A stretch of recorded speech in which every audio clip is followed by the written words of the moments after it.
Doctor صاحبہ، programme کا باقاعدہ آغاز ہم سوال نمبر 1 سے کرتے ہیں، جو کہ ہم نے اخذ کیا ہے پارہ نمبر 22 سے۔ سورہ احزاب میں اللہ تعالیٰ نے ازواج مطہرات اور اہل ایمان کی عورتوں کو کن کن بنیادی احکامات کی تعلیم دی؟ مزید یہ بھی بتائیے کہ ان احکامات کا مقصد اور ان کے اندر کیا حکمتیں پوشیدہ ہیں۔ يا نساء النبي لستن كأحد من النساء إن اتقيتن فلا تخضعن بالقول فيطمع الذي في قلبه مرض وقلن قولا معروفا وقرن في بيوتكن ولا تبرجن تبرج الجاهلية الأولى وأقمن الصلاة وآتين الزكاة وأطعن الله ورسوله إنما يريد الله ليذهب عنكم الرجس أهل البيت ويطهركم تطهيرا واذكرن ما يتلى في بيوتكن من آيات الله والحكمة إن الله كان لطيفا خبيرا۔ آپ نے تلاوت سنی سورہ احزاب کی 32، 33 یا 34 آیات کی، اور اس کا ترجمہ میں ابھی بیان کرتی ہوں۔ مخاطب کیا جا رہا ہے ازواج مطہرات کو، مخاطب کیا جا رہا ہے اہل ایمان کی عورتوں کو۔ یہ بات ہم لوگ ذہن میں رکھیں۔ اے نبی کی بیویوں، تم عام عورتوں کی طرح نہیں ہو، تم اللہ سے ڈرنے والی ہو تو دبی زبان سے بات نہ کیا کرو کہ دل کی خرابی کا مبتلا شخص لالچ میں پڑ جائے، بلکہ صاف سیدھی بات کرو۔ اپنے گھروں میں ٹک کر رہو اور سابق دور جاہلیت کسی سچ دج نہ دکھاتی پھرو۔ نماز قائم کرو، زکوٰۃ ادا کرو اور اللہ اور اس کے رسول صلی اللہ علیہ وآلہ وسلم کی اطاعت کرو۔ اللہ تعالیٰ تو یہ چاہتا ہے کہ اہل بیت نبی اکرم صلی اللہ علیہ وآلہ وسلم سے گندگی کو دور کر دے اور تمہیں پوری طرح پاک کر دے۔ اور یاد رکھو اللہ کی آیات اور حکمت کی باتوں کو جو تمہارے گھروں میں سنائی جاتی ہیں، بے شک اللہ تعالیٰ لطیف اور باخبر ہے۔ اب ہم تفسیر دیکھ لیتے ہیں، خلاصہ سب سے پہلے تفہیم القرآن کے ذریعے سے۔ جو سب سے پہلا نقطہ ہے اور بنیادی بات ہے جو فوراً ہی سوچنے اور چونکا دینے کی، اور یہ اسلوب ہمیں قرآن کریم میں اکثر اوقات نظر آتا ہے۔ یہاں پر خطاب نبی اکرم صلی اللہ علیہ وآلہ وسلم سے کیا گیا ہے اور ان کی بیویوں سے کیا گیا ہے، اہل ایمان کی عورتوں سے کیا گیا ہے۔ مگر دراصل اللہ تعالیٰ کا جو مقصود ہوتا ہے وہ یہ ہوتا ہے کہ تمام مسلمان گھروں میں ان اصلاحات کو نافذ کر دیا جائے۔ ازواج مطہرات کو جب مخاطب کیا گیا تو اس کی غرض صرف یہ ہے کہ جب نبی اکرم صلی اللہ علیہ وآلہ وسلم کے گھر سے اس پاکیزہ طرز زندگی کی ابتدا ہوگی تو باقی سارے مسلمان گھرانوں کی خواتین خود بخود اس کی تقلید کریں گی، کیونکہ یہی گھر ان کے لیے نمونے کی حیثیت رکھتا تھا، یعنی رول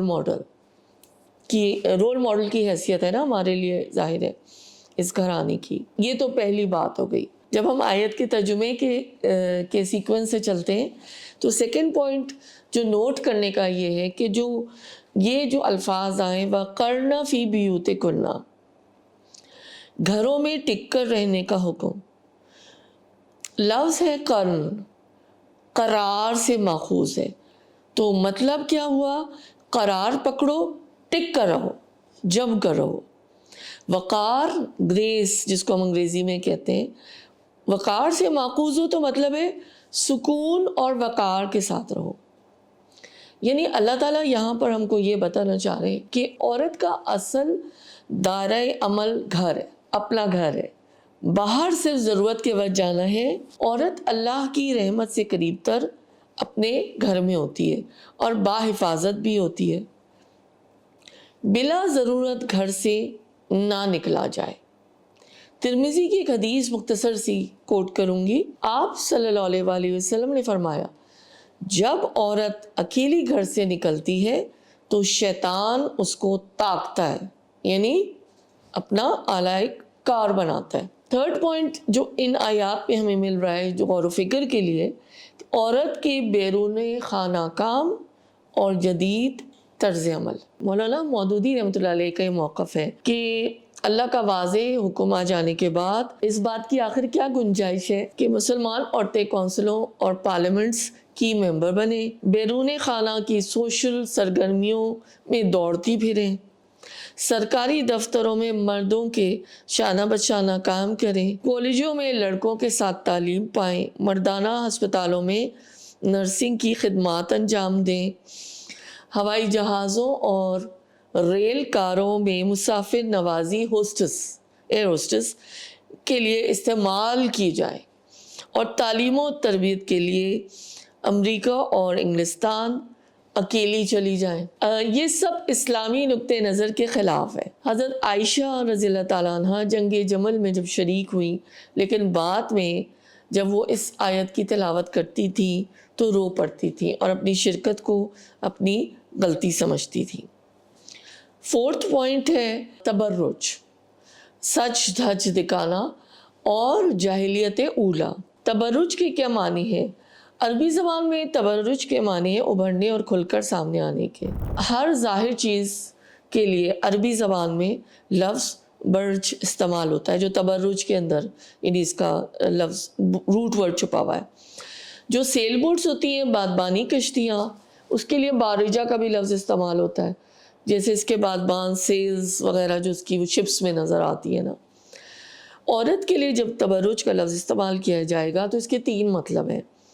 ایک یہ کہ وہ اپنے چہرے اور جسم کا حسن لوگوں کو دکھائے, دوسرے یہ کہ وہ اپنے لباس اور زیور کی شان دوسروں کے سامنے نمایاں کرے, تھرڈ یہ کہ وہ اپنی چال ڈھال اور چٹک مٹک سے اپنے آپ کو نمایاں کرے. ڈاکٹر صاحب ابھی آپ نے مولانا مودودی رحمۃ اللہ کا پوائنٹ آف ویو پیش کیا, نقطہ نظر پیش کیا, اس کے علاوہ دوسرے عالم دین ہیں, ان کی کیا رائے ہے اس موضوع پہ؟ جی, اس کے بعد مجھے یہ اچھا لگا, فہم القرآن سے ہم تھوڑا سا خلاصہ تفسیر کا دیکھ لیتے ہیں. تو یہاں پہ مفسر حضرت نے تبرج میں 5 چیزیں شامل کی ہیں, ملتی جلتی ہیں ظاہر ہے. نمبر 1 اپنے جسم کے محاسن کی نمائش کرنا, 2 زیورات کی نمائش اور جھنکار, 3 پہنے ہوئے کپڑوں کی نمائش, 4 رفتار میں باغ پن اور ناز و ادا, 5 ایسی خوشبو کا استعمال جو غیروں کو اپنی طرف متوجہ کرے. میرے خیال ہے بڑا کنسائز اور بڑے اچھے طریقے سے انہوں نے پوائنٹ وائز بتایا ہے.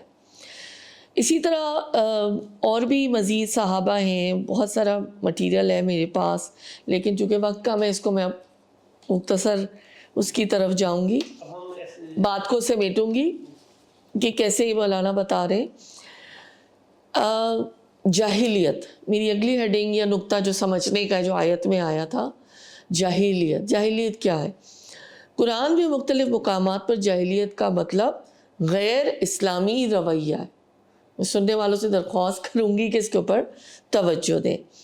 جاہلیت اولا اسلام سے پہلے عرب اور دنیا میں جو برائیاں پھیلی ہوئی تھیں اس کو جاہلیت ہم کہیں گے. نہیں, جاہلیت کیا ہے؟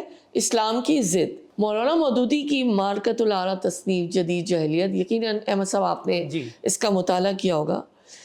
اس کا نظریہ آج کے دن تک بھی ہمارے لیے مفید ثابت ہو سکتا ہے.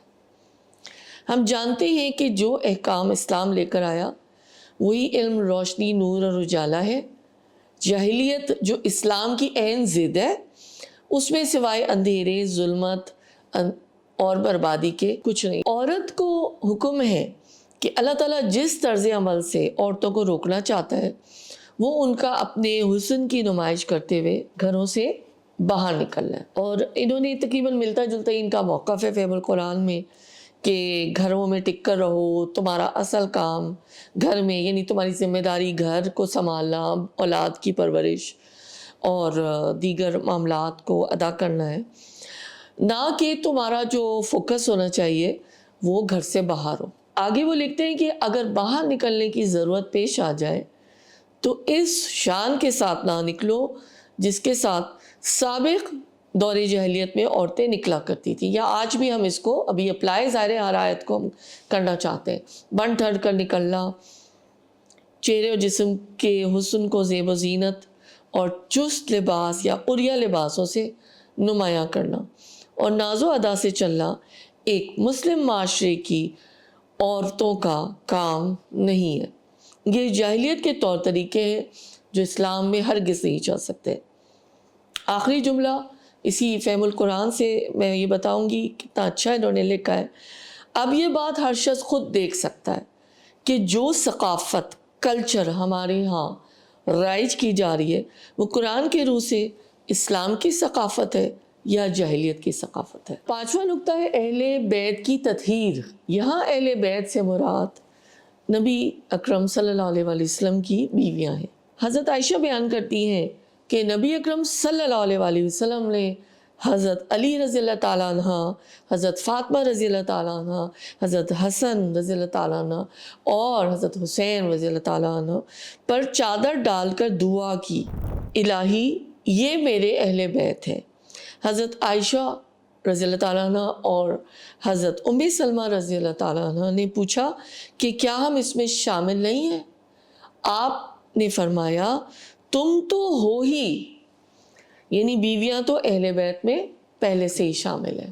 یہ بڑی مشہور حدیث ہے جو کوٹ کی جاتی ہے۔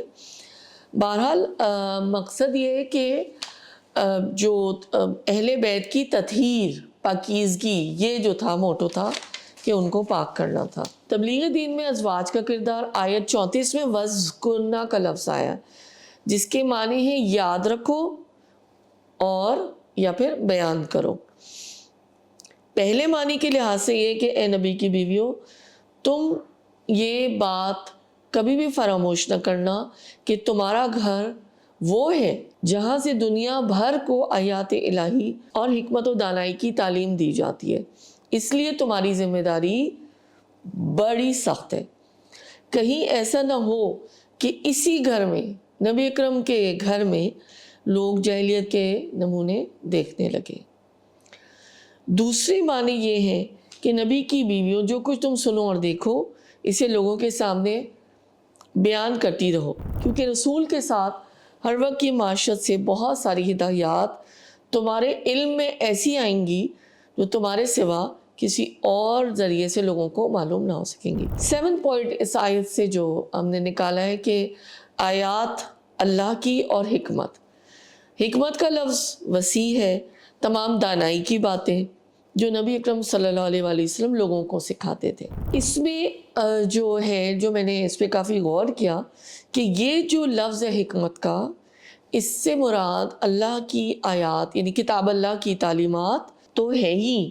یہاں پہ یہ کلیریفائی کرنا ضروری ہے کہ بعض لوگ یہ دعویٰ کرتے ہیں کہ آیات اللہ اور حکمت سے مراد صرف قرآن ہے، کیونکہ تلاوت کا لفظ اصطلاحاً قرآن کی تلاوت کے لیے مخصوص ہے، لیکن یہ بالکل غلط ہے۔ تلاوت کے لفظ کو اصطلاح کے طور پر قرآن یا کتاب اللہ کی تلاوت کے لیے مخصوص کر دینا بعد کے لوگوں کا فعل ہے۔ آخر میں آتا ہے آیت کے کہ اللہ لطیف ہے، تمام مخفی باتوں تک اس کا علم پہنچ جاتا ہے۔ اللہ علیم و خبیر ہے نا، اس سے کوئی بات چھپی نہیں رہ سکتی۔ اب حدیث کے حوالے سے دیکھ لیتے ہیں۔ مستدرک حاکم کی 93 نمبر کی حدیث ہے۔ رسول اکرم صلی اللہ علیہ وسلم نے فرمایا میں تم میں 2 چیزیں چھوڑے جا رہا ہوں، جب تک تم ان دونوں کو مضبوطی سے تھامے رہو گے کبھی گمراہ نہ ہوگے، اور یہ ہے اللہ کی کتاب اور میری سنت۔ عملی نکات میرے خیال ہے بہت واضح ہیں۔ عورت کا اصل دائرہ کار، دائرہ عمل گھر ہے، وہ ضرورت کے وقت باہر جا سکتی ہے۔ عورت کے لیے لفظ تبرج استعمال ہوگا تو اس کے 3 مطلب ہیں۔ ایک، چہرے اور جسم کے محاسن کو لوگوں کو دکھائے۔ دوسرا یہ کہ وہ اپنے لباس اور زیور کی شان دوسروں کے سامنے نمایاں کرے۔ تیسرا یہ کہ وہ اپنی چال ڈھال اور چٹک مٹک سے اپنے آپ کو نمایاں کرے، یعنی باڈی لینگویج آپ کہہ سکتے ہیں نا۔ اور تیسرا پوائنٹ حکمت، جو کہ میں نے اس پہ بڑا غور کیا ہے. اور حکمت سے مراد کتاب اللہ کے احکامات اور نبی اکرم صلی اللہ علیہ وآلہ وسلم کی سیرت پاک اور ارشادات سے.